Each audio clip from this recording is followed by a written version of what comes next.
Good afternoon, Sir Noda. Good afternoon, class. My name is Mark Joseph C. PERIALES from ICT Pinapon. What is a motherboard? The motherboard is a printed circuit board or PCB which links all different components inside the computer. So we can say the motherboard acts as a hub in the network. People call motherboard which a different name like main board, logic board, base board, system board, and etc. First, RAM chip and RAM slot. RAM stands for Random Access Memory. It is also called the main memory. RAM is temporary data storage device in computers and other devices. Data stored in RAM will get erased as soon as power is turned off. CPU chip and socket. CPU stands for Central Processing Unit, considered the brain of the computer and other electronic devices because all the decision-making tasks of the computer are performed by the CPU. It is a large printed circuit board where all the components and peripherals are directly or indirectly connected. The main function of the CPU is to execute basics, arithmetical, logical, and input-output operation. PCI slot and PCI chip.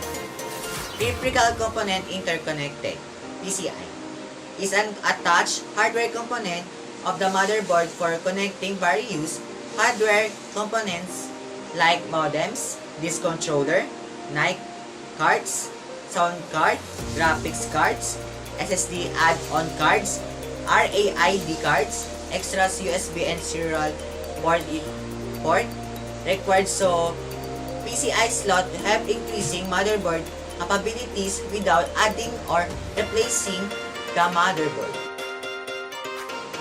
ROM chip. ROM is a non-volatile storage whose content will not get erased even after power is cut off. Content stored in ROM is impossible or very difficult to modify.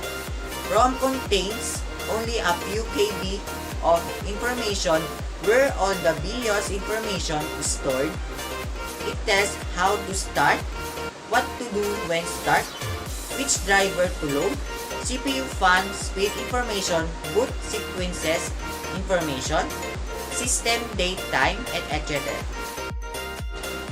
Igb slot and chip. Accelerated Graphics Port Slot, Igb slots, is a kind of expansion slot like a PCI slot but mainly designed for graphics cards. It was first introduced by Intel in 1996. We can easily locate this expansion slot because it is usually presented in brown color. North bridge. North bridge is also called host bridge or memory controller hub. It acts as the primary controller in the motherboard which directs graphics to and from the CPU. So the performance of the computer also depends on the North bridge chip.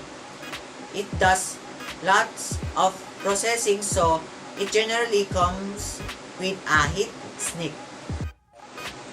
South bridge. South bridge is an IC chip that generally handles and controls I/O functioning in the motherboard. Unlike North bridge, it does not have direct with CPU.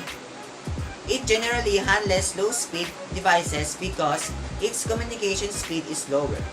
Instruction from CPU reaches North bridge, then from North bridge to South bridge. It is connected to the PCI bus, ISA buses, IDE buses, audio, series devices like mouse, keyboard, USB port, etc. and SATA hard disk connector.